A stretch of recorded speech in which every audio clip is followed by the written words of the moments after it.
Good morning, everyone. So I'm just going to do a little water test here. Got tap water, bottled water, and rainwater.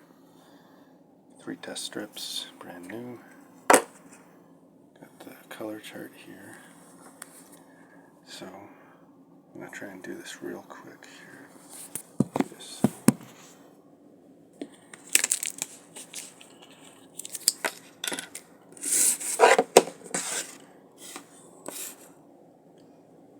Okay, I'll do that one last.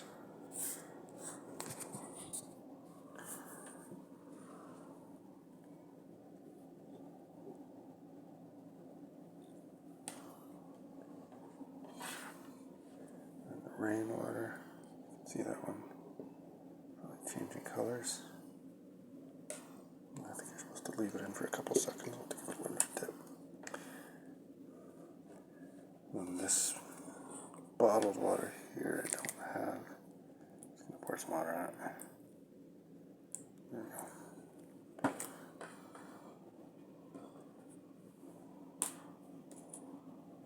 Okay, wow, already big difference there. On the bottom we have total alkalinity, ppm. So you got yellow in the rainwater. We got dark green for both.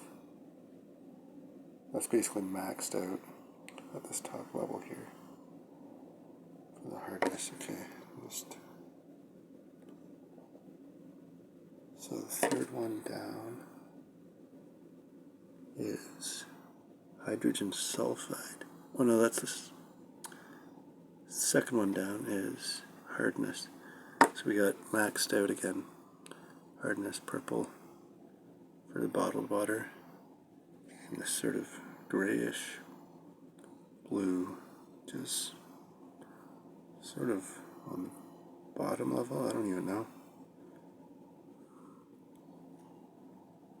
I'd say that's one of the minimums there for hardness, the rainwater. So we got alkalinity, and these results are only good for about 60 seconds, so it's starting to change colors again past the 60-second mark. But that seems to be the main difference. So that first one too is pH. 0 pH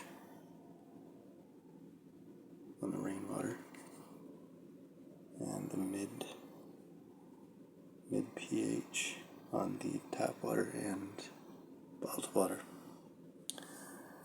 So that kind of scares me. I'm going to be sticking with rainwater.